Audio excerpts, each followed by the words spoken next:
মৌসুমে নড়াইলে পর্যাপ্ত বৃষ্টি না হয় বাধাগ্রস্ত হয়েছে পাট গাছের বৃদ্ধি। এতে পাটের ফলন কমে যাওয়ায় দুশ্চিন্তায় চাষিরা। তবে কৃষি বিভাগ বলছে উৎপাদনের লক্ষ্যমাত্রা পূরণ না হলেও বাজার মূল্য ভালো থাকায় আশানুরূপ দাম পাবেন কৃষকরা।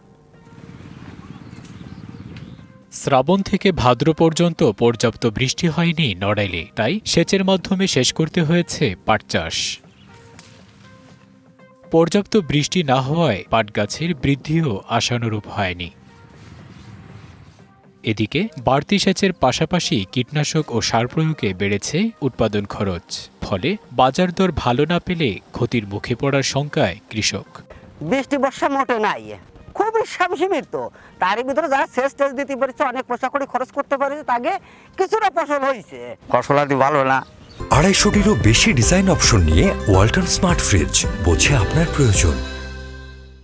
কৃষি অফিসার আমাকে কোনো খোঁজ খবর নেয় না। কৃষি অফিসার চেয়ার আমরা জমিতে দেখতে পারি না। খালে বিলি কোনো যায় পানি নেই। পাটের লাভ হবে না। পাট একাটি পাটে 15-20 টাকা খরচ হবে, তাতে একাটি পাট বিক্রি হবে তো সর্বোচ্চ 10 টাকা। কৃষি বিভাগ বলছে বৃষ্টি কম হওয়ায় ফলন লক্ষ্যমাত্রার চেয়ে কিছুটা কম হয়েছে। তবে বাজার দর ভালো থাকায় আশানুরূপ দাম পাবে চাষিরা। ইতিমধ্যে আমাদের পাট কর্তন শুরু হয়েছে এবং এটা প্রায় শেষের দিকে। আমাদের প্রায় 85% পাট কর্তন হয়েছে। পাটের ফলন মোটামুটি ভালো। কৃষকরা মার্কেটে পাটের আঁশ তারা বিক্রি করছে। আশা করি যে কৃষকদের যে সমস্যাগুলো আছে এগুলো উত্থাইতে পারবে এবং পাটের তারা ভালো দাম পাবে।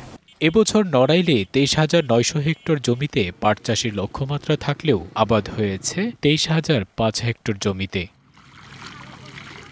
DBC news desk.